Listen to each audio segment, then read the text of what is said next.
Mr. Speaker, honorable members, I thank you, Honorable Speaker, for giving me this opportunity to appear before this House and to provide a report on Kenya's preparedness and containment and management of the threat posed by Ebola virus disease, following your directive during the plenary sitting of the 2nd June 2026.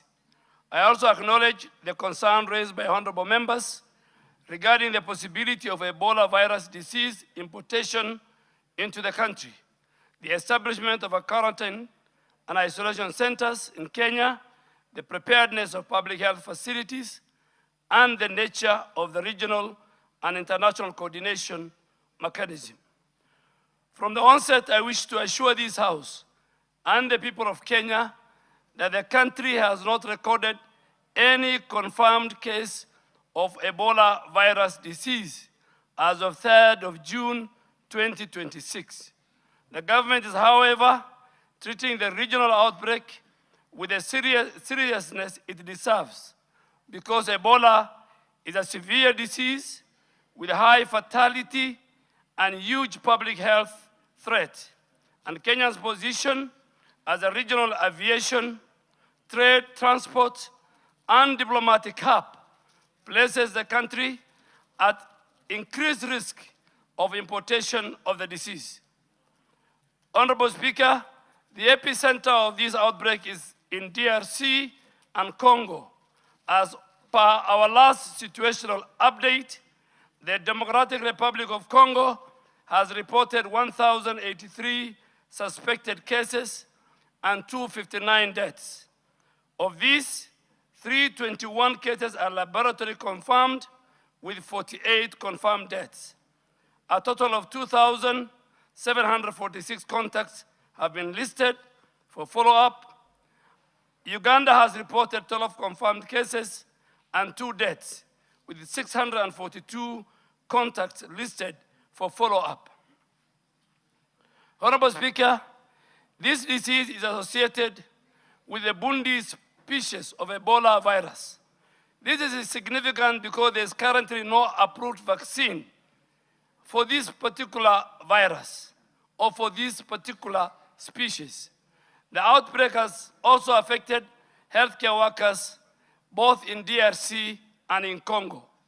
In view of the regional risk, the WHO declared the outbreak as a public health emergency of international concern on the 16th of May 2026, while Africa CDC declared it a public health emergency of continental security.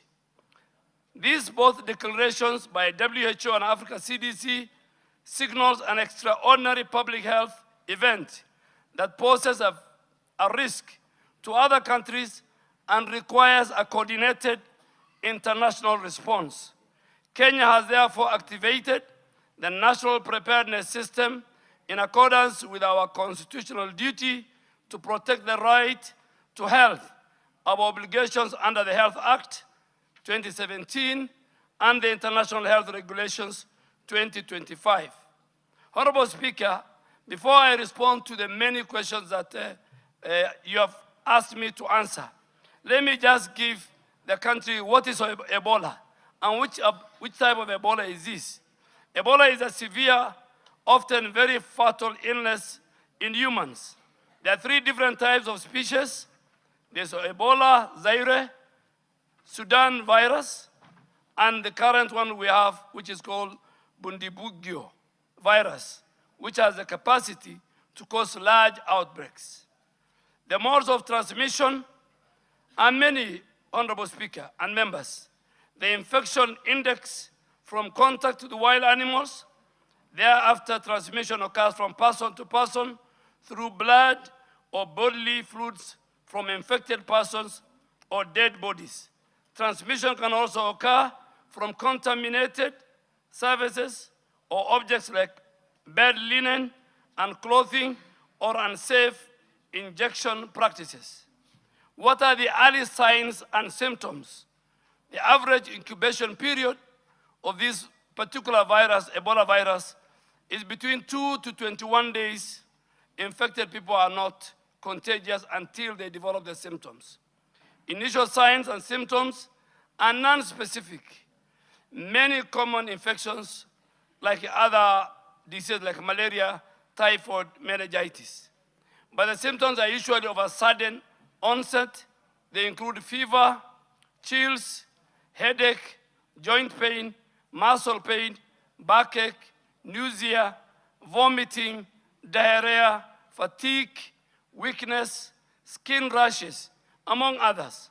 Bleeding is less frequent and can occur in the later stages of this disease. Who is at risk of infection? Travelers to the affected countries like DRC and Uganda, contacts of travelers from the affected region, family members of the Ebola virus diseases, healthcare workers taking care of the patients with Ebola, or people handling bodies of Ebola victims. How do we prevent Ebola?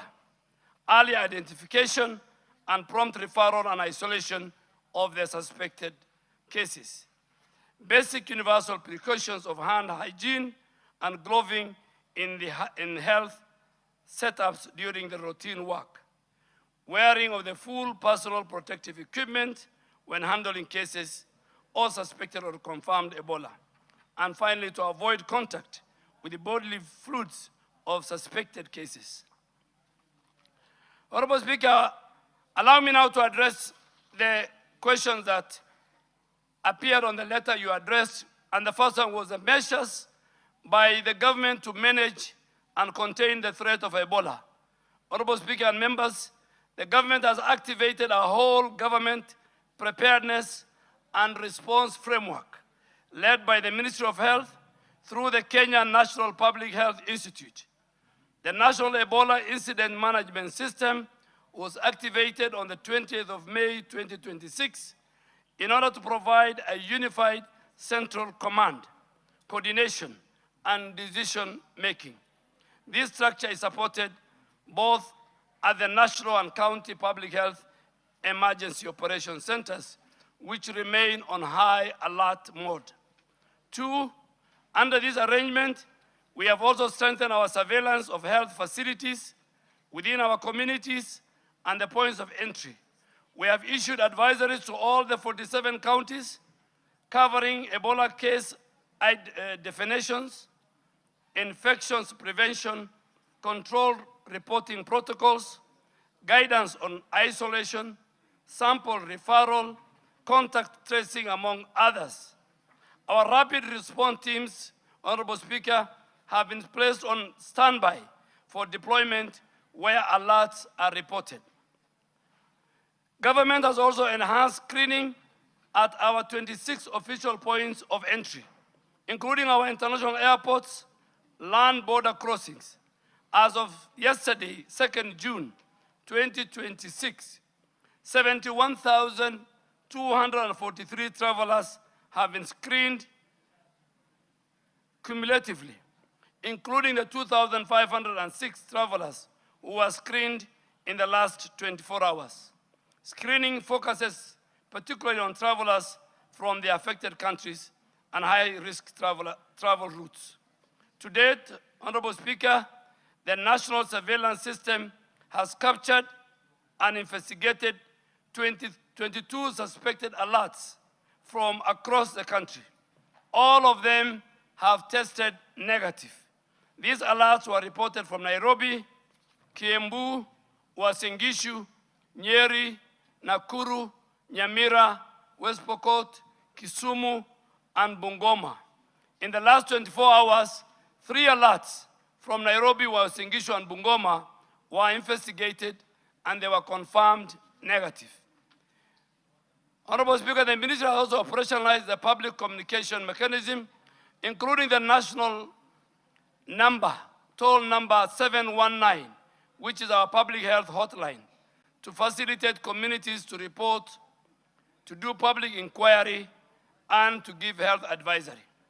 Public messaging is being disseminated through the national and the county channels in order to educate the public on the risk factors. Honorable Speaker, the second area you told me to address through the letter from Parliament was the preparedness of the public health facilities, the isolation units, the medical facilities, and trained personnel. Honorable Speaker, the House specifically requested a report on the level of preparedness of public health facilities, including isolation units, medical facilities, and trained personnel. And I want to confirm that the Ministry of Health has undertaken facility readiness assessment and continue to strengthen capacity at the national referral facilities and in counties considered at high risk. At the national level, Kenyatta National Hospital has prepared an 8-bed isolation and treatment unit and completed a dry run of how the index case will be handled. The facility has a separate waste management system to support the safe handling of infectious waste. The National Police Service Hospital has been assessed and has 49 beds ready for activation as part of the surge isolation capacity. At the county level, 29 counties have identified designated isolation and treatment sites. The Ministry of Health, the Kenya National Public Health Institute, and relevant regulatory agencies are undertaking on-site verification, quality assurance, spot checks to confirm that these facilities meet the required standard for infection prevention, control, patient flow, waste management, staff protection, and emergency referral. Honorable Speaker and members, these facilities are part of Kenya's national public health preparation architecture. They are not established for exclusive benefit of foreign nationals, foreign governments, or any special category of persons. They are intended to protect all persons within the territory of Kenya, including Kenyan